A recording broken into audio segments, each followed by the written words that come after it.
there, this is Billy Chainsaw, this is FrightFest TV, and I have the great pleasure of sitting here with John Shackleton, the director of The Sleeping Room. Hello, John. Hello there, how you doing, Billy? Good. So, first off, how did you get involved with the project? We optioned the screenplay from a writer called Ross Jameson through my production company, Movie Mogul, and we were looking at it in a different form initially. It was about May 2013. It's been a very, very quick project for us. We didn't get it off the ground the way we anticipated, so we went another way, which is, you know, belts and braces way of getting a film made, which is kind of what we know really. And we got the film off the ground and script to screen in 12 months.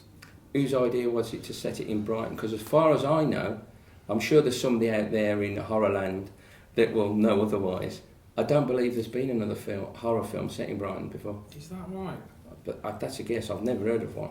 Okay. I know there's been thrillers. Right. Set well, that's there. great then. It's another first we can claim. So why was it set in Brighton?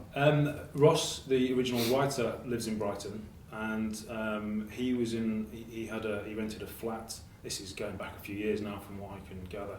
And within it, they found a hidden room which had no windows in it, and then he was really intrigued by that. And there were some old things in there as well, dusty old space. And doing the research, they discovered that the building used to be a brothel a long time ago, and this was like the resting room for the girls in between their assignments. So that just fired his imagination. He wrote a screenplay based on that inspiration, and then when we came to do the recce in Brighton for the first time, I'd not been to Brighton, I didn't know it. I just completely got the atmosphere and the mood that he was trying to create in the original screenplay. I was like, yeah. There was talk that we could shoot it somewhere else. People were saying, oh, there's a pier in Weston-super-Mare, or, you know, in Penarth near Cardiff, you know, that's kind of Victorian. And as soon as we went to Brighton, we were like, no, I don't care what it takes, we're shooting it here. I mean, and then obviously Brighton's got its own history as well, in music and cinema, and it just fitted like a glove. It'd be a crime to try and remove Brighton from this story, I think. Well, there's a major part of the story with the peep show. What do you call that thing? The mutoscope. Well, that's kind of related to end of piers and back in those days. Funnily enough, the actual mutoscope that we used in the film came from the end of that pier. So what, the burned down pier? No, the other one, the East Pier, is it? Originally, it was that's where it was housed. So it came full circle, which is good. Yeah. Might be haunted. Yeah, maybe. So how did you find it? What about the actual location? Because that was perfect. Yes. The story always revolved around this very specific house, and had we had a budget and been in another time and space, we'd have probably tried to build something. But obviously you can't get that old, you know, the crumbling texture of the walls and all that stuff. So it was really important to try and get a real location, and also really tough. Although in Brighton there's loads of big Georgian houses and big flats, great. Actually getting one that you can get access to and film in that looks right. And an empty one. And an empty one is nigh on impossible. So producer Gareth Davies found it with a location managing company in Brighton called Locate, and we found this one place, and it was perfect on many levels. It had the mirror, it had the space that we needed, but far from perfect in others. That you couldn't put lights in there because it's so old. There's dust in between the walls, and a warm lamp can ignite it, and then the whole place could be an inferno before we knew it. So we had loads of restrictions on shooting there, and it didn't have certain things. Obviously didn't have a hidden room, didn't have a lift shaft, all these elements that we needed that were integral to the script. So we had to just be a bit creative around that and put some fake walls in, and then build the actual sleeping room set somewhere else, and then use the lift shaft from another building and just splice it all together, hopefully seamlessly enough to tell the story. Which is a perfect segue into, tell us a spoiler-free synopsis. Spoiler-free. I thought you said spider-free. Oh no, you can throw a few spiders in. It was nice, but one landed on my neck on the tube today. I wondered if that was a bit of an omen. Made me shudder a little bit. Well, the simplest way that we've been phrasing the film is it's a psychological tale of Victorian revenge. So that's its one-liner. Tell us about the villain.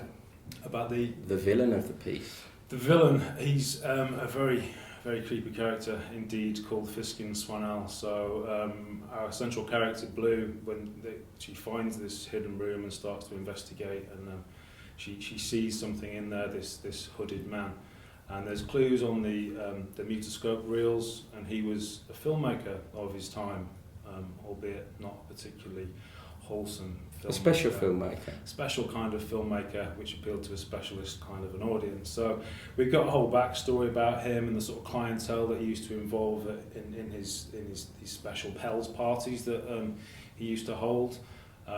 So yeah, he'd have his special film screenings of his own, which involved his girls, and not in a very nice way. So our protagonist finds these film reels, and turns out that there's some of her own lineage involved in it, and then she kind of gets into the string and pulls until the whole thing comes crashing down around her in the third act. So yeah, he's a pretty nasty piece of work, and as far as the villain goes, he's right up there. Well, talking of nasty pieces of work, I have you to thank for completing my journey now from starting off as a fan at FrightFest to actually being in a film at FrightFest. Excellent. How did I get involved? We were talking probably 2 months before we started cameras rolling on the film. Wouldn't it be cool to get Billy in there? You know, Billy's from Brighton, and then it was a conversation between myself and Greg, and then we forgot. And then as the production wheels went into play, we still realised, I think, 2 or 3 weeks before we were shooting, that we still hadn't cast that part. And before I could say anything, the third AD came to me and said, "You should cast Billy Chainsaw." And I was like, great minds think You should alike. give him a name check. He deserves a name check. Yeah, this was Chris John Stone, who was our third AD, who I believe you know from Brighton Connection. Great lad, and a great worker as well. So yeah, he made the connection, and then I think he went and knocked on your door, if I remember rightly, and here we are. He did. Yeah. He did. But we did originally want you in your underwear for the part, and the first thing I heard was, "Not getting in my crackers for nobody." I said, the actual quote was, "The only person that sees me in my undercrackers is my wife Sloane." Right. And that's true. And trust me, nobody at FrightFest would have wanted to see me with dirty old vest and pants, because he's a bit of grubby character as well. So I knew what was going to be involved. I think you wore a vest in the end, didn't you? I wore a vest over a grubby sweater. Right. Okay. It looked brilliant anyway. Thank you. Really made it. Anything go wrong on the shoot? We were blessed with so much good luck on the shoot. It was ridiculous. And I just keep pinching myself that how on earth we managed to get all that crammed into such a short schedule with hardly any money and very few resources. It's ridiculous, but we did, and the shoot went really, really well. Yeah, we've had problems at either side of it. Yeah. But the shoot was the best part of the whole 12 months, really, which is 16 very intensive days. So no dark forces at play then, because it's quite a foreboding building that you shot it in. Yes, yeah, absolutely. Nobody saw anything untoward. No. No spectral nonsense. I don't think so. There were no spooky stories that appeared on set, unfortunately. I'd love to say yes, but no. So after this, what's next then? Well, we've been working on a project for, I don't know, probably 2.5 years now, which is a sort of sci-fi action horror movie called We Are Monsters.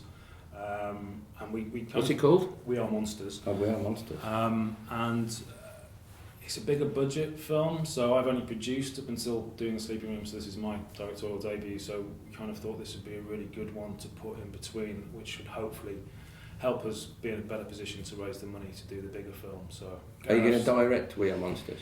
That's the plan, yeah. Gareth is now the producer of The Sleeping Room, and I'm the director, and then hopefully we can move on in those roles in the bigger film.